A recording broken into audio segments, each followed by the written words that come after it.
aduna famanta ko matun yangora matun sonjora bila mi heba mi do wakili mi weddita ki kolla mi akiri gurnanganda mi do yondini mi yetta joma salli sinodini.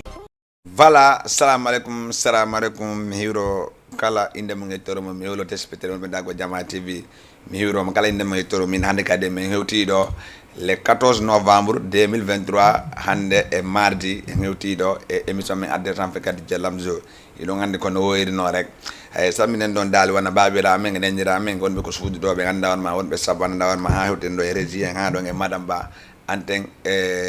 aduna on ko non aduna ko hande janko sabu lakat ko sabu ko non afeji di yada haray mi torno alla wonbe ko hôpital ji din nawnuɓe walli ɓe kam ko yo Allah dikkimɓe ɓe kontina ɓe arta ɓe golle ɓe kontina golleji maɓɓe mi torno kadi Allah sokaɓe woni guinéenjo woni malenjo woni kala neɗɗo wanda warma no ine prison par ce que ala goto yilantoro goɗɗo hino e prison haray kamɓe kam de wawi ɓe torno goɓe Allah kamɓe kadi ɓe arta ɓe fottito e golleji maɓɓe ɗin ɓe kontina golleji maɓɓe ɗin parce que c'est la vie ko aduna way noon hande ko janggo ko min ko do ala hiɗano hoore mum probléme haray min no wande kadi en hewti ko Jama TV adde 224 DJ Lamzo haray do wamin sibugo daron partage on émeton layon hiɗo gandi DJ Lamzo mi ala non damade invitation wande dawarma mais non wona fe ndata invitation il faut que après maynade morto goto arde ngo plateau mi adde 224 DJ Lamzo fiyo Jama wawa hen dago anda dawarma ko hindete ko page ji ɗin parce que andi page ji ɗi no maddole kono noon e ɓurtayɗi encouragé gol parce que hande kadi ko hande haɗa régi après si c'est bon may danalan sul bens après arte ngo plateau mi adde 124 DJ Lamzo hiɗo gandi ka a faami kono ngafaji ɗi yalata haɗa régi ko gonga ma ɗon haɗa hande mi ande ɗon ko rendu ne heewali ko ɗum waɗi mais ala benna probléme joni so Allah jaaɓi haɗa so woni a yimo ɗon sina ɗum ndaara goɗɗo goo arde ko adde 124 DJ Lamzo hiɗande wona tama jalleno toon kaare joni hino toon ko noon afeji ɗi yalata jarama Lamine Diallo jarama haɗa yo nani sulbens kan kadi vraiment himo yiɗi kirti guiné on himo yiɗi pular noon par ce que a naari joni laggino joni comment dire laggino joni ko sosoɓen joni ɓuuri hiɗugol pular par ce que a naari joni ko pular ɓurte wolede e nder leydi laggine ko pular ɓurete toon wolede joni ha joni kamɓe tigui hoore maɓɓe ɓe respecti ɓe andi pullo no ɓuuri soso joni ɗuɗugol e nder laggine mais enen kadi ɓurte respectugol langue men on pular men on pourquoi ta joni ta daari sosoɓe pourquoi joni ɓe himay pular par ce que ɓe himi pular ko ɗon ɓe ɓurta heɓugol abonné so ɓe himi pular ko ɗon ɓe ɓurta heɓugol partare so ɓe heɓi pular ko ɗon ɓe ɓurta waɗede émete ka joni noon enen tawa ɗengal men pular ngal tawa enen hiɗen hoyfinde ngal quoi accen ɗum par ce que koyen pullo ko pullo gonga hesbo rap koma kokoma ko goɗɗo go nagoma de koma ko mi nana ɓeyna hono ene de ko ɗum ɗo woyi ko leggal ɓooye maayo mba wondata ngal wondata noora awa joni jiɗe hara ko ɗo jibinaɗa mam soro ma jibina ɗo si mamta soro ma en ko fulɓe si waɗama ɗo rang ko a gatto yaltinade e sarne boyi noon anda ɗum no ɓayade lamar kaydi Sénégal walla lamar ndoji Sénégal inna kañum komi boy town ñanda waɗi prép ko ono ɓeyni ko boy town kono gatte nattede si menen hollide ɓe koɓe guinne men soni men gota haade min noon ɗo invitation men hewtiɗo hiɗo gandi hande ko enen mi wawa tan prétente ko inde makko ne may lagandi so prétente inde makko ne lagandi ko prétente ma vraiment kankadi mo joɗɗo e Dakar mo waɗa andanda warma piiji ɗananda warma vraiment c'est extraordinaire par ce que hunde kala nde waɗɗa nden hinde jaari yenede ko noon yeede il faut que nde hollire fof anda vraiment ko peti ɗo ko ɗum ɗo jokki ko peti ɗo ko ɗum ɗo waɗata ko peti ɗo ko ɗum ɗo manque makko wona ɗum ɗo manque makko par ce que ko wallodiral halda ko ɗum waɗi minnamo assalamu aleykum mawɗo. Waaleykum salam DJ Lamzo. Iɗon e jam? Ça va machallah meɗen e jam. On hewti e jam? min hewti e jamma. mi accittanma yeruɗa téléspectateur ɓe e français ji ɗi wonɓe ɗa ko Jama TV mi accittan yeruɗa. Avant tout d'abord mi salminay suudu Jama TV ɗum fof ka fuɗɗi ha ka haaɗi vraiment ɗum ɗo no laaɓa quoi donc mi salmini on fof mi salminama kadi en DJ Lamzo mi salmina téléspectateur ɓe wonɓe darde émission on ɓe fof haray ko MC Boy B24 comme no ɓe andiri noon e mi salmina kadi ka wennantare maɓe ko kamɓe addi ɗum ɗo fof woni Labe Koura Mangui e Dakar Medina ɓa mi salmini dal fof kala ko fans du MC Boy B24 wawi wonde aynama salamu aleykum e ma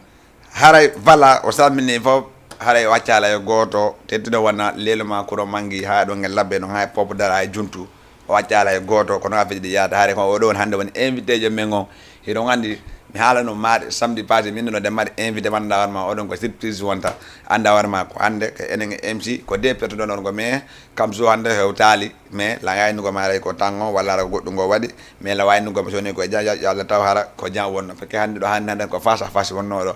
parce que sa nani émission man warma face à face ko ɗo welata parce que ɗo mo kala holle milla ɓuuri kaarijo ko noon émission ko noon affaji ɗi yarta welugol a faami ka a faami ka haare ko noon affaire wata yarugol ino gandi hannde ganenge makko laynugol wawi MC Boy haare comment dire c'est la première fois mi jikki ɗo wawi dugol e télé quoi ka walla boy on peut dire comme ça ko première fois en télé et si tellement heureux vraiment miɗo welti moƴƴa noon ko tawi ko an DJ Lamzo anduɗo début an anduɗo ko MC Boy B24 fuɗɗi hara kan kadi wonta première personne invité o lan télé vraiment weltare ɓurata ɗon par ce que ɗo e neɗɗo wawde wolde ma taw ko neɗɗo anduɗo ma quoi te ɗo a wiide ko Lamzo no tawa e ko waɗi MC Boy B24 donc vraiment miɗo welti moƴƴa noon ok voilà haala on nani kono wawi MC Boy mi arta gade ma bakke dande gonko yiɗa kon ko neɗɗo anda ɗon ma waddama ñamdugol min noon mi andama en fond par ce que no waɗi piiji ɓiɗanda warma ko watta andugol ɗi ɗon est ce que a faami ɗo kay piiji ɓiɗanda warma ko yimɓe wonɓe hettogol ɓen ko ɓen kadi wata andugo goɗɗi go ewretere ɓe wonɓe ɓe darugol ɗon wawi MC Boy ko pourquoi ari e tanji ɗo MC deƴƴiti miɗo wawi wiide ko addi ɗin tanji ɗon ko mauvais mamaji e yewno e tango kadi mi perdi machine on machine mo mi gollirayno mi perdi chaîne on mi perdi page en Facebook on fop ko ɗum ɗo watno ɗum ɗon mais comme ko olo fuɓɓe wiyata ko rek ko Allah waɗiri noon quoi te miɗo andi ko noon kadi ɓuuri moƴƴide mi récupéri chaîne on mi récupéri page on et depuis lors machallah piiji ɗi no mi nalno yarde no min faadano mais alhamdulillah no ka lawol mais par ce que sa yi MC ari tun huɓɓi ɓeni kadi MC adi tun rocci a faami no hannde ɗo ko laawa gonga DJ Bella mettimi ko DJ Bella e DJ Billy aray mi samnona kadi fota no seeɗa gonga DJ Bella ɗo laaɓa e poyi parce que ɗo ta yewti ɗo no complexe no stress gonga porto jom est ce que a faami MC Boy huɓɓi MC Boy kadi deƴƴiti par ce que ɓeyni lande MC Boy yeehi Cameroun ɓeyni MC Boy yeehi Guinée ɓeyni MC Boy dal ça veut dire mi wawal famgol exact MC Boy ko honno wonno noon quoi wa MC yewno tourné Guinée notamment o wanno plus de 8 date machallah date ɗin fop kadi hebbinno surtout noon ka tawtore ma ko ɗon mi jeeya ɗon Kouramangui labbe Kouramangui vraiment ɓe watno acquire là-bas affaire on ɓe jonnimo doole ɓe townimo dow kadi quoi mais noon konko yiyata ko rek ko yahowo feggoto quoi ko ka feggotoɗa yanata ɗon noon ko ɗon janggata piiji ɓuy te min mi heeɓino moment ɗo mi feggino mi yani ha mi jicci mais mi jooɗi mi jotti mi darti piiji ɗin fof ko honɗum mi dowa changeude e ko honɗum mi dowa wattude machallah mi dowa wiide ko ɗum hannde darnintini MC Boy ha o hewti ka won ɗo voilà haray comme no yiiɗa noon haray ko ɗum watno mais hannde MC a yehi Laguine a waɗi tourné Laguine non fof no anndi MC waɗi tourné Laguine ko woni noon tourné MC mi sikki a waɗi laabe concert a waɗi common pop dara manda ko Kouramangui juntu bien sûr concert o waɗi Kiss FM mais non normal ɗon koko ma par ce que no waɗi il faut que ɓe ma waltama o añuma o hiɗuma si a hewti ko jeeɗano normalement ɓe dowa ƴettugo juuɗe ɗiɗi ɓe townama ɓe wallitoma bien sûr parce que hannde si woni yimɓeɓe yani fof no ɓuranɓe mais mo mawo yo ɓuranmo a faami joni ko no yiɗa no Laguine e ɗo vraiment miɗo wawi wiide changement haray waɗɗo entourɗo e Guinée ko tawde MC Boy B24 ko ɗo fuɗɗi donc opportunité ji ɗi o mari Dakar ɗin walla quelques contacts ji ɗi o mari Dakar ɗin haray o mara ɗin e nder Laguine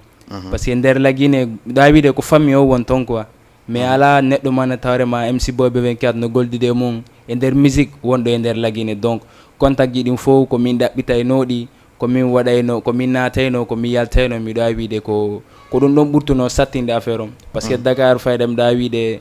goɗɗi goo mi waɗanta hoore an quoi miɗo mari waɗanoɓe lan ko on ɗuma ɗon no wonno hari mi mara Guinée mais hannde alhamdulillah comme ko nete comme première fois on sattay mais hande mi do ay jodade do mi wada goddum e der guine moƴƴa hara mi do jodi Sénégal do batti mi yawno kadi dum e wonde sattere wadi e mum hebi e mum piiji kadi ko anantare ma ko moƴƴidi quoi. Merci MC Boy. Hare hande ko menen MC Boy wondi do hande hido gandi vraiment pedungu no wodi piiji anda warma vraiment wodi piiji bido di doade youtugol en makko te de gandi pedungu vraiment no mar jaajar andi artiste il faut que heba histoire heba jaajar sala on jaajar don gonko yida gon sala ko sife are ala sans quoi afami artiste ko il faut que Moussa depuis Moussa si wela si aranu weli tum sakitore mettene te goddon ko toroto yo debbi yo muusu saktora weltare fake ko du yaltude ngenen fop hare mi wayno ko longare be winde do il faut que be anda MC ko mama ya watta ko rap watta ko no watta il faut que MC wada freestyle balade ngara e clipon après no ngata deuxième clip jonna place kander berndema achami wana baba faibema tenge den kaka maubema sibenewni mi jambama Robenno dudi kono wa mahala Robenno dudi kono wa mahala Gido wa mahala Haimi nauni ko wanyaunda tami Basi mironki ko wambosa tami Tawa midomo ni jala mosa nami Robenno dudi kono ko wansubimi Sella finde badolando nani Awa mindo ko odo mi mari Sella finde badolando nani Awa mindo ko odo mi mari Voilà, hare on nani sella finde bajulang kanko ko olo tungo mari la ngande non dido ko musiki dido ko nouveau ji anda wara madi alta alta no ya bien sûr goddo yalti goddo ko très bientôt inchallah et surprise go kadi machallah no do ko bay ko te sina dino men tegan do morto man da warma vraiment ko MC Boy anda da warma wada bitta man da ko onno no ande ko game mo wadi mi da na do ko na de game mo boy pay le bu mi jippina be do Avamiga, ara régie si c'est bon, mais dans un clip MC Boy 224 arte ko plateau à 224 no wadi piji bu do adi yewtede hande enen makko parce que oye labe oye Conakry oye Guinée Bissau wati Dakar on fami mais dans un clip on aten hayka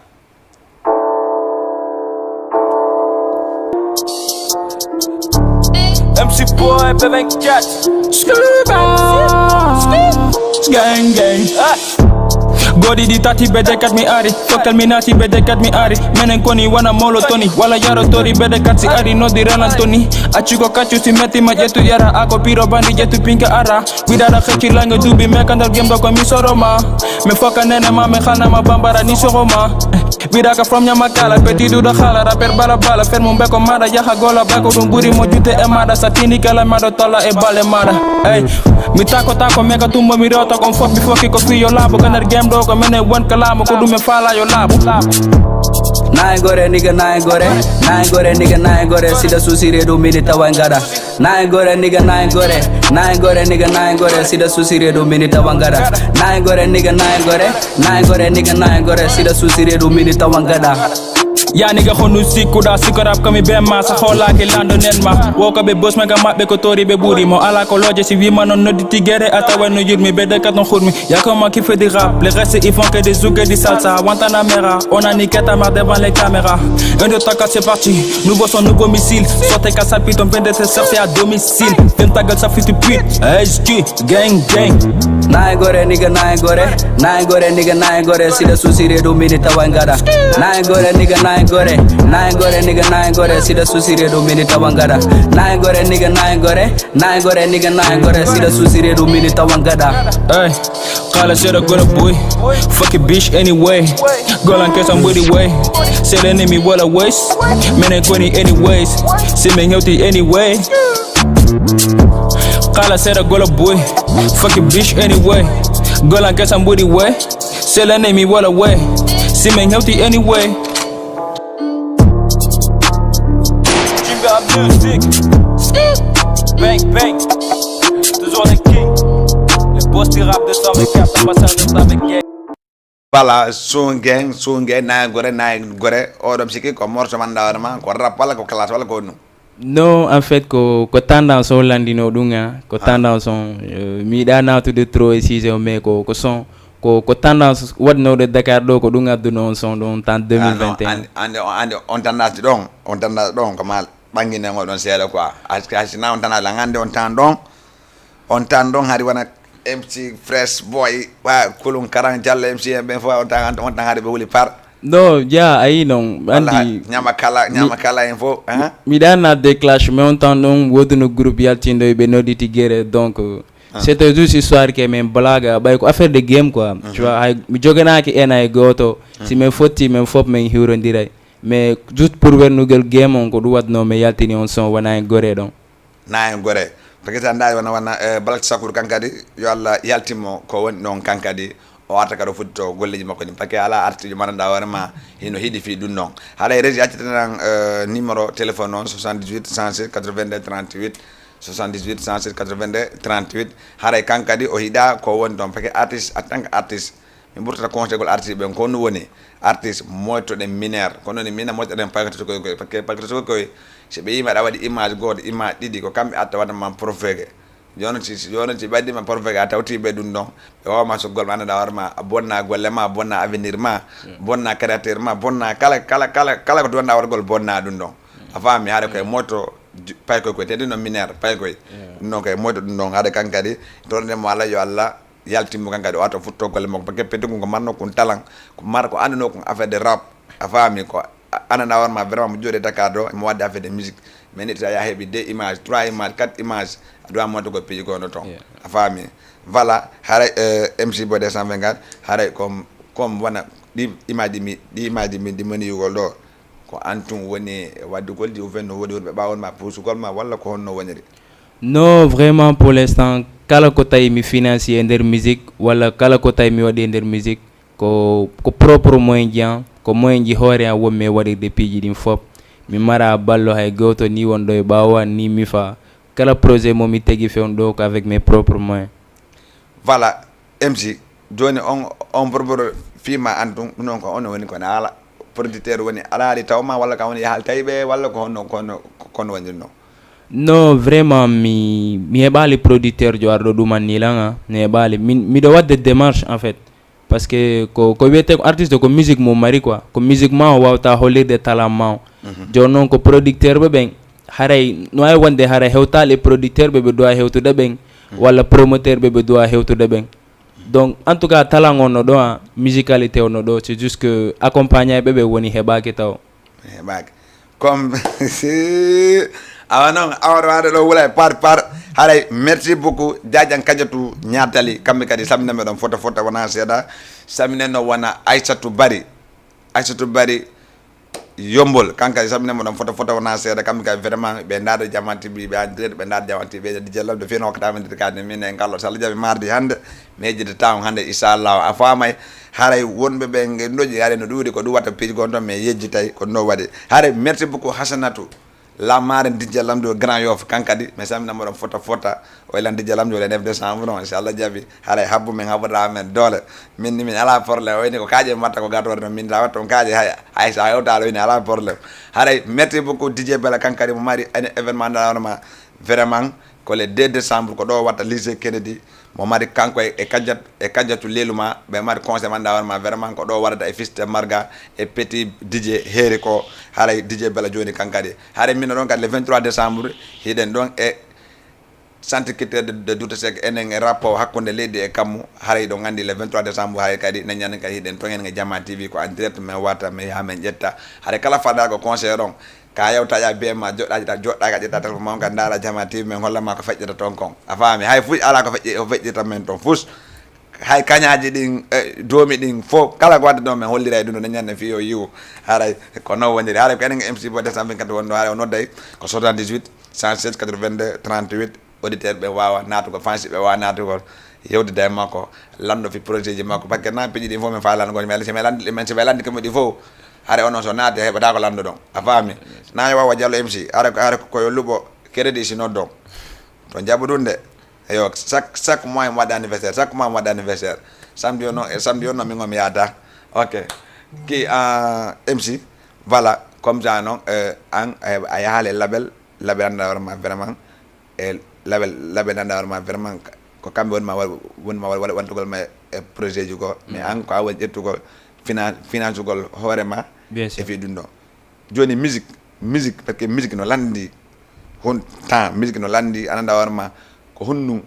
bala naata wonde ko foke anda ko honnu wonde wona den est-ce que a faami musique ko honnu waɗi ha sabu ko honnu waɗi sabu ha fi ya waɗi musique min déjà musique comme buy ko wiyata kon gila monno pay ko mi hettoto musique min wana ɗum ɗon en fait parce que hari min janɗi simbi fayda simi fuɗɗi hettade musique avant hari mi hettota ko musique donc ari mɗo marno copain jan goto que c'est une artiste aussi Youssou Siboy peut-être que ara ne wodi anduɓe mo o hettotono rap souvent ko minen wonduno on habitait dans le même quartier souvent o hettotono rap et mo marno rappeur jo préféré ɗandi ko ɗum hay signifie inde makko nden ko Siboy ko label Bouba wonno 9 de i donc tawi no mi kifayno sonji on no vraiment mom sonji makko ɗi welila moƴƴa c'est à partir de là mi fuɗɗi ɗumannade hettade musique parfois mi hocco mi créa piiji parfois mi yimita ko wonno yimude kon en fait ko non piiji ɗi gardi am fuɗɗi wadde freestyle ji ka nder quartier ji avec mes potes ko noon gardi ha un jour rek mini pourquoi pas mi waɗa son si tawi koko yante karamo ko si tawi koko talent o kata mi anda et c'est parti de là joni comme ça veut dire ko oɗo woni idole ma on wandare ma oɗon weluma on sabu oɗo waɗi hanaɗa e musique on walla ko sabu hono waɗi hanaɗa yeah vraiment mom ko Siboy 9 de i mom vraiment ko Siboy waɗi hami fuɗɗi hettade musique c'est ha hande mi woni artiste vraiment ko Siboy waɗi comme joni ça veut dire ko idole ko musique makko yiiɗa welma naɗa en wona propre fi e amma conseil ma ina naate non wona goto conseil mi wona kadi ko goɗɗo fortimi mais vraiment Siboy 9 de i mi hettotono mo moƴƴa ko kanko inspire mi wonugol artiste voilà kono a feƴiɗi yarda par que woni waɗi ɗo fof laaɓay aray merci beaucoup le grand DJ Boss kankadi samne mo photo kankam joɗɗo e Grand Dakar mo wadde suivre Jama TV haɗay kono a feƴiɗi yarda Jama TV ko fi tout le monde Jama TV a jala e goto Jama TV woni comédien woni artiste woni kala andanma waɗoɓo sa noddima min gara min invitement min ƴettama tettino menen fayde komin ɓuso ko ɓe ala image ɓen par ce que ɓe ala image ɓen ko menen ge maɓɓe yarata a faami ga ko menen ge maɓɓe ay ga haɗay ko noon ha feƴiɗi yarata haɗay min noon MC 224 hande ke BB 24 BB 24 par ce que MC ji no ɗuuɗi yeah vraiment MC ji ɗi no ɗuuɗi parce que parfois ça woɓɓe nela MC Boy 224 mais ko B24 B24 et 224 non faut ko gotum c'est juste que 224 ɗiɗi no ɗuuɗi waɗi miti 2 go mi waɗi B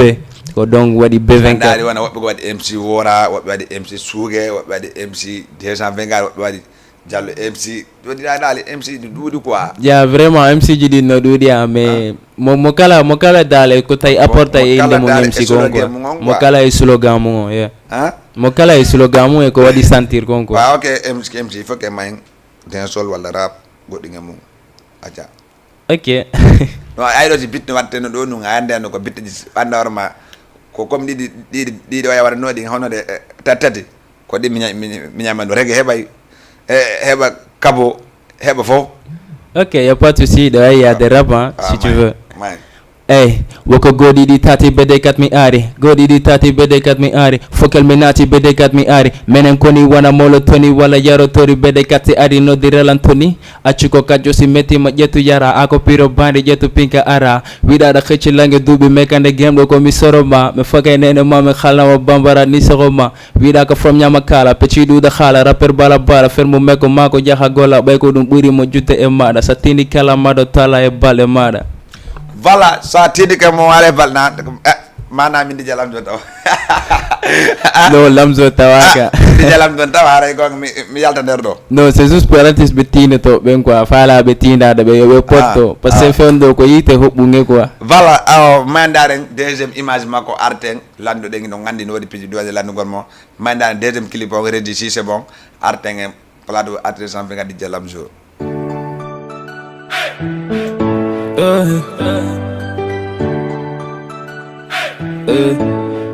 Chop King Junior MC Boy B24 Baby je suis désolé Africa. Je t'appelle mais tu décroches pas Ces messages mais tu réponds pas Dis-moi que tu ne vas pas Si je t'ai fait du mal sans les savoir sans subi pardonne-moi Mais ne t'en va pas rester là près de moi Tu sais bien que je ne pourrais pas vivre sans toi Pour toi je donnerai tout Mais Mais sans toi tu deviendrais fou. J'ai mis du temps à te trouver, je te laisse pas t'en aller. J'ai mis du temps à te trouver, je te laisse pas t'en aller. Toi et moi c'est jusqu'à la mort, jusqu'à la mort. Je suis désolé, il faut me pardonner ma bella. Je suis désolé mon bébé, je suis désolé mon bébé, mais faut pas t'en aller. J'ai mis du temps à te trouver, et je ne te laisse pas t'en aller. Pour toi je donnerai tout, mais sans toi je deviendrai fou. Sans toi je deviendrai fou. Sans toi je deviendrai fou. Sim no tima yandi no tola, dime sa tima yandi diabola. Ala na go hode mi wadu ma sim do tonyo ma yandi ya fanola. Kachumba rewe ko ami fala, kachumba rewe ko ami subi, kachumba rewe ko ami yedi khala na fale ma wada nama. Bay mi do yeduma, ene khali miniko. Baba wole miniko, bay ko ami yedi ko anto, bay ko ami fala ko anto. Kala na fale ma wada nama, siko gale mi soda nama, siko oto mi soda nama, siko mbode mi jo nama, bay mi do yeduma, bay mi do fala ma, bay mi do yeduma, mi nam no fala ma. Job King Junior. Ala ma misiki oyi image MC man dawarma vraiment ñiri si defama di bendi vraiment comme acca na def do ni dandi weli ko ñamo be tan ñi no weli mena me ngandi do vraiment ñi dino defi ndi weli MC mi nani da walo soso e français ida nana soso sera. Non, pas vraiment. Minanta soso moƴƴa. C'est juste que quelques moji komi nanay no potɓe amɓe no fijira ko ɗum ɗumanni. Wonɗo waɗi peut-être ko ɗum waɗa ma musique ma bollira a feji ɗin seeɗa. Voilà, moji ko ɗum ɗon kadi watta divertissant. Vraiment français on kadi ko ɓuri wadde ha mi uyta ɗum. ɓe nenolam ɓay komi pulloyo mi yimo e pular bon ko ɗum waɗi fayda sonji an sakkitiɓɓen fof wonɓe sifudaramɓe fof sonji ɗin sakkiti ɗin ɗo fof ko pular rek. Pakiraji musicaji buji ɗin ko français tun walla ñira musicaji ma goɗi gonara. Voilà, surtout premier en son jani fop ha deux dernier clip mum sakkiti yaltinde 2021 fop ko premier couplet wonta pular deuxième o wona français walla premier pular deuxième o français mais ande rek sa woni monde pular o mom e ko ɗum imposé mi hande ha mi ɓurti yaade mi ɗum e wonde komi pullo mi ɓurta wadde gestu mi ɓurta janggude honɗum woni pular vraiment mom tawti kadi population on ko pulangarɓe ɓuuri basade mum ko ɗum waɗi ha mi uyte français on seeɗa. Mais MC buy ni MC no jangi waɗa MC heɓi diplôme ko école ko Conakry waɗa école walla ven ko Sénégal ɗo? Non, MC janga no janga vraiment parce que mi neɓano école c'est juste que mi wonu paykum mi yaha wonde paykum fiddu kum quoi komi immani min ni mi anda e ɗum ɗo wo ma mi anda ɗum ɗon si mi heɓa jaam ko ɗum waɗi piiji boyi hande miɗo ɗumanni mais vraiment mom MC neɓano école quoi no tawa eɓe neɓano école ɓe. Alors na jall MC en ɗo ara gandan ko ɓe yaw ɓe piye tun ɓe arta école car ok joni voilà comme musique on no wonira ɗon fi affaire de probléme ma e mawɓe par ce que ande musique boyi so inni ɗo par exemple na oɗo yalti juuɗe o boni naati yalti hande kadi min accude musique ko no ɓurta kono wolda ɗum ɗo.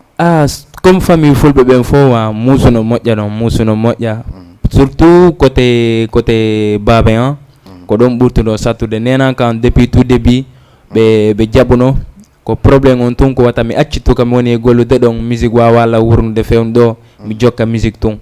kamɓe gon sengo ɗo mais babe an mom au début ɓe waɗano d' accord ko deuxiément clip on waɗi ha ɓe accite ɗum on ha hande ɓe jotta ko ɓe mi waɗum musique mais ɓe acci wolde gon sengo ɗon quoi.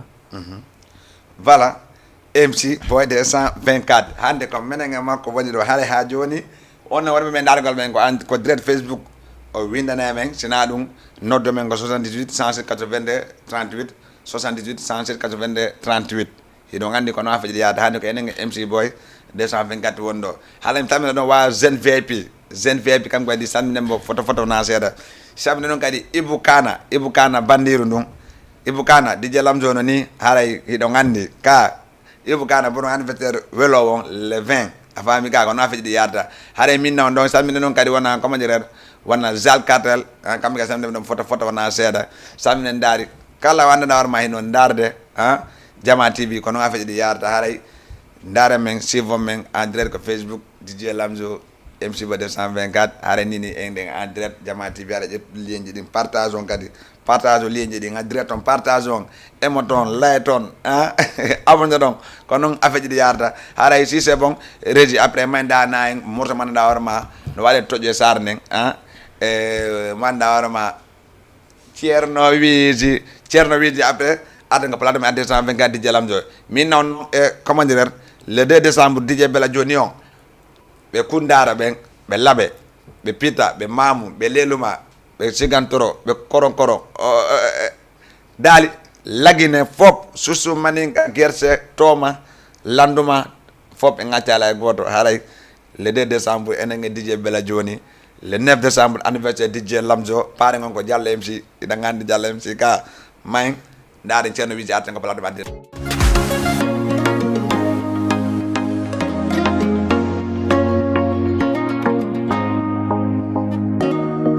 Jama TV avec vous, jour après jour.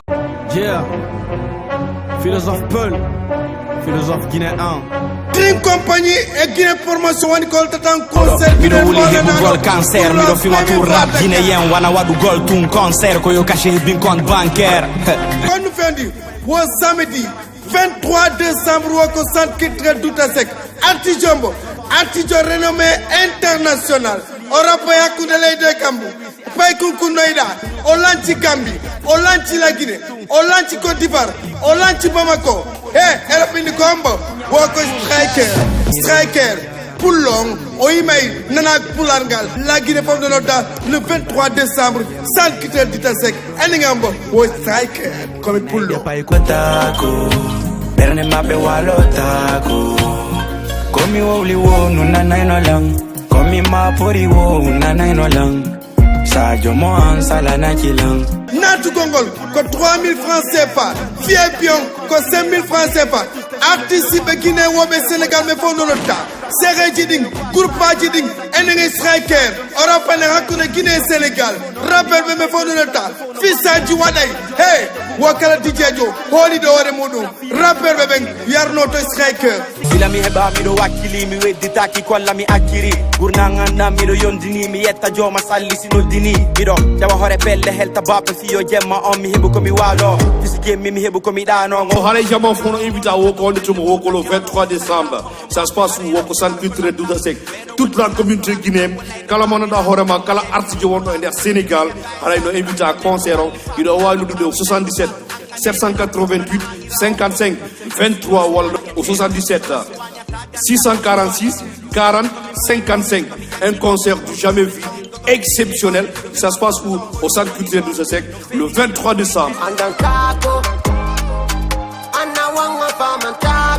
Jama TV présente deuxième l'anniversaire de DJ Bella Joli wado e Jama TV woy don andi émission daru yidaw ko do watta Jama TV ko wonto wadande fête molana do samedi le 2 décembre au lycée Kennedy en face monument Koloban wo wonde hombe l'association Potta Fi Anta Souci Fori résident à Dakar président ngonen Ibrahim Diallo et artiste hombe woni de la Guinée ara kan jatu lenuma ni ma berde ande mi watti do munyalle yurmende ka fala na wo yaden gido ayon dinido fils de Marca de Punaya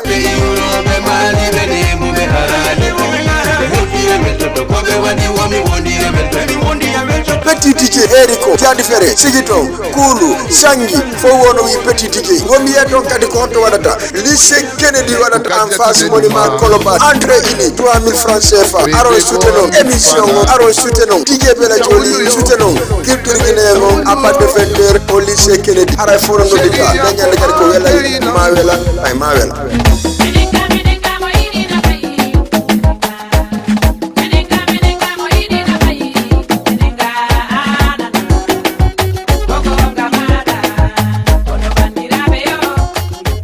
Jama TV avec vous, jour après.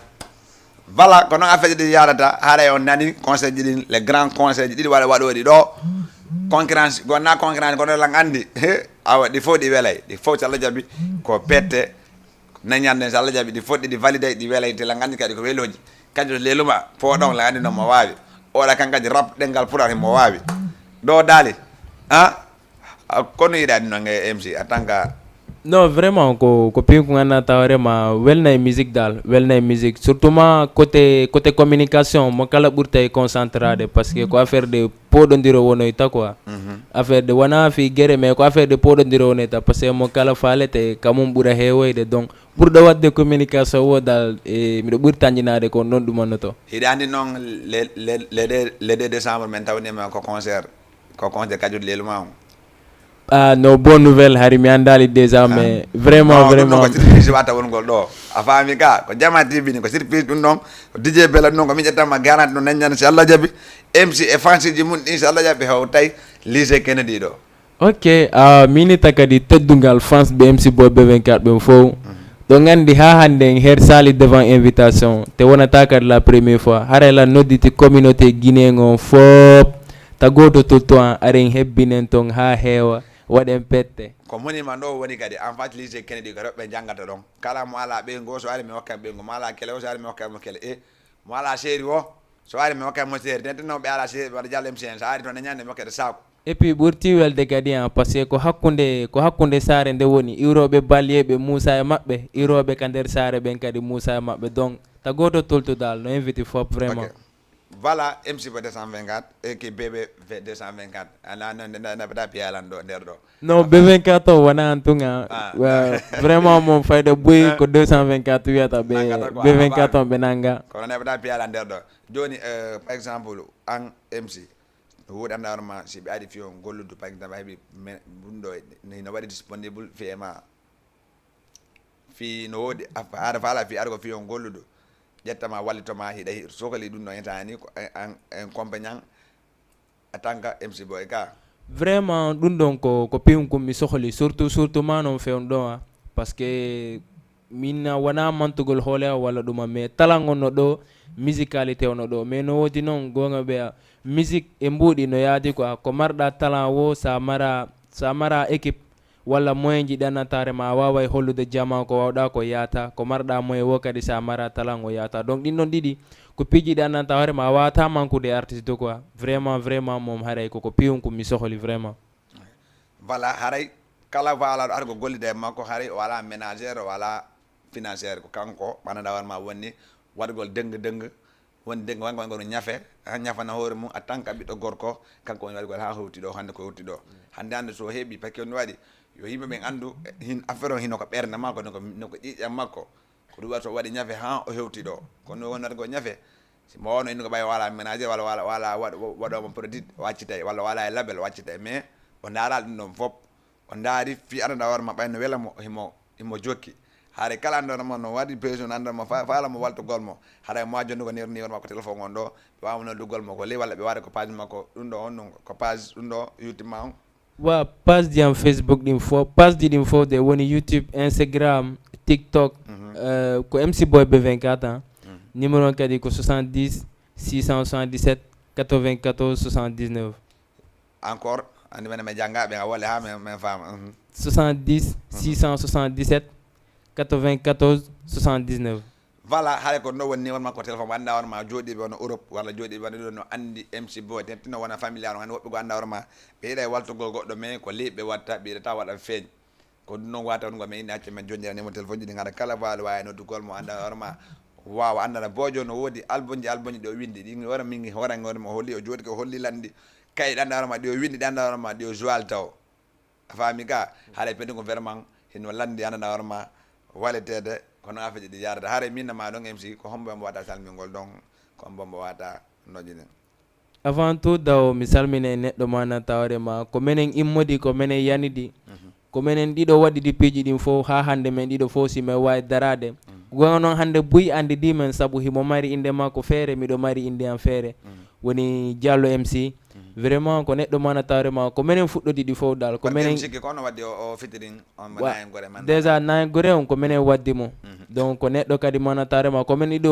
ɗiɗo fuɗɗodi musique ko men ɗo kadi yanidi ko men ɗiɗo ko ɓuri no sattude kon dal hari ko menen ɗiɗo mi hiromo de passage mi hiro kadi mon petit Alsan e boy pullo depuis Malika et toute la famille en famille on wonɗo Malika on fof ka fuɗɗi yaka haaɗi bébé Madinatou Binta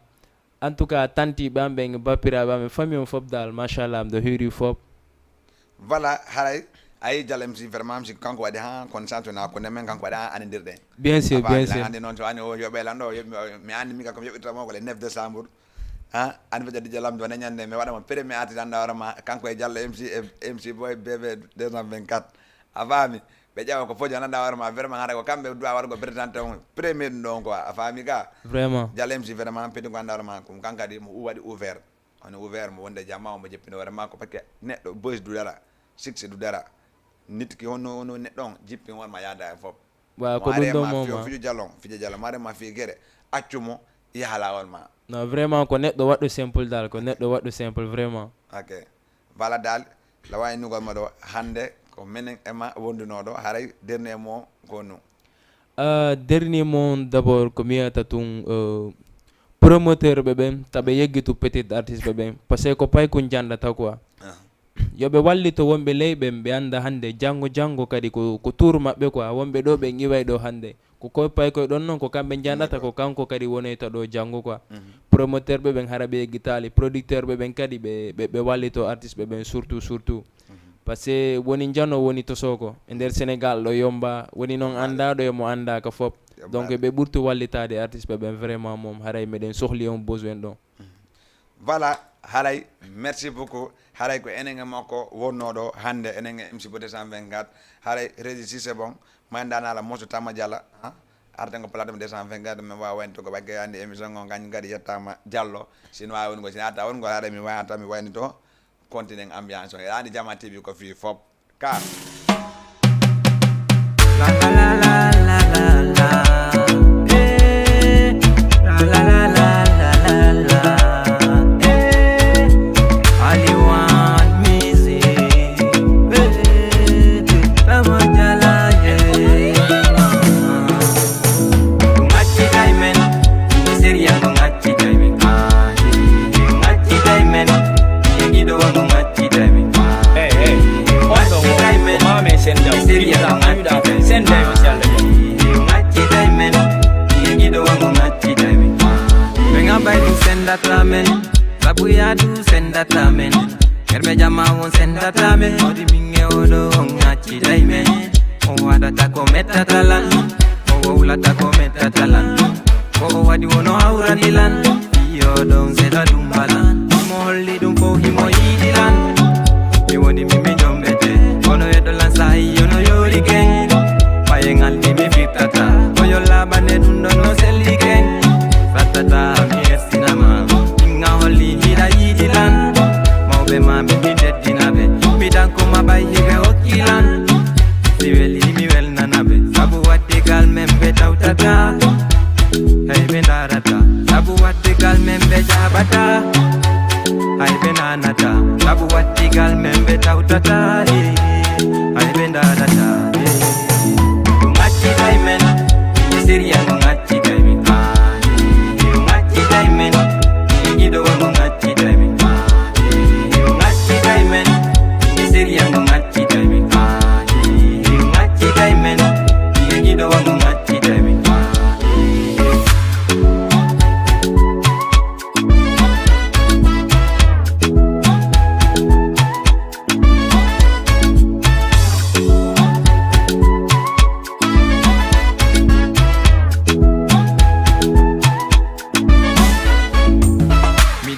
mi jokkete awon hande hewti mi yewtete min ko mi yo majike halde mi firtata mi fewjudete a hollino hila yidilan awon hande a hadi men dilatike baby tu feras partie de ma vie je ferai partie de ta vie waya yide ndiri ko la vie wate sudu ay be no feni duwa e partie de yobi sagu ay be membe no kali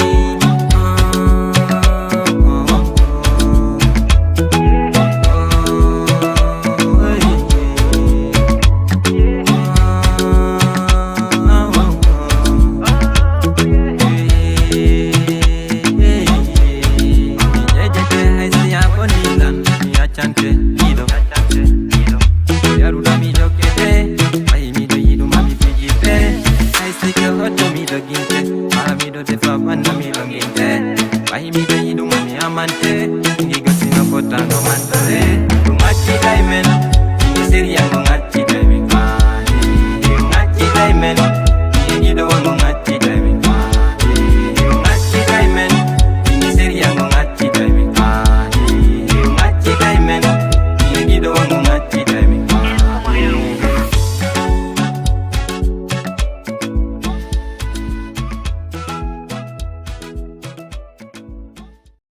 Merci beaucoup Tamadiala Kankadi e ngaccide men o titre makko ko do wadi mo Sénégal do vraiment peddu Kankadi comme Kundara Badiar mo wakili ande affaire kiddi lagino mo wakili affaire ande vraiment musique mo hidi musique ko no affaire di yaada hare min merci beaucoup MC Boy yalto be do joni be kambe kadi en accalbe ko no affaire musique ko no yarata parce que hunde nen ko ma walten débutambe ben ko non débutambe watte den pay ko ande vraiment ko wade do wade imo ko haali tum fi affaire de addobe artiste ben do fi abe wadobe dundobe fop haali fi mun non parce que pedingo vraiment buy no wayi ngo mi ara ko moy woni ala parce que ko moy ngon woni fi fop ko moy ngon e wonbe ada utiro banda ande be musique on hollamo avec lawle musique ko dum woni be ala mais pedo ko no wodi pedo ko no mari talent ko no afaji di yarata hare min non buy landa la numéro téléphone on hare on jettay ko 70 wadon ko 353 58 42 70 wadon ko 353 58 42 haray wadon la video ji din adda non lan ko WhatsApp wan mi anda vraiment he don darde émission DJ Lamzo artiste 124 DJ Lamzo wadon video petit video adda non lan ko WhatsApp mi anda vraiment kala ko waddo jodo ko woni Europe woni Guinée Bissau woni Côte d'Ivoire mi anda he don darde DJ Lamzo on fami ko non afeji di yata hare merci beaucoup DJ Bella Kankadi ko le 9 décembre wonani fetel makko ndo Elise Kennedy hare Kankadi ko no afeji yata hare concert on hakkunde leydi e kammu babe rapoji di le 23 décembre en face Sati Kenter de Douta Sek en face Masitile ko no wata hare DJ Lamzo gadi le 9 décembre en ton e ñaan nat club anniversaire DJ Lamzo hare merci beaucoup hare min kala ndano émission on hino weltori ko non même faalira hare kala fa yaado no hino moni yara men to ngi yafuye hare en samedi et nouveau invité be et invité bandawar ma vraiment chaque samedi et chaque mardi da mari porteji la non batte ma mardi arode mari face à face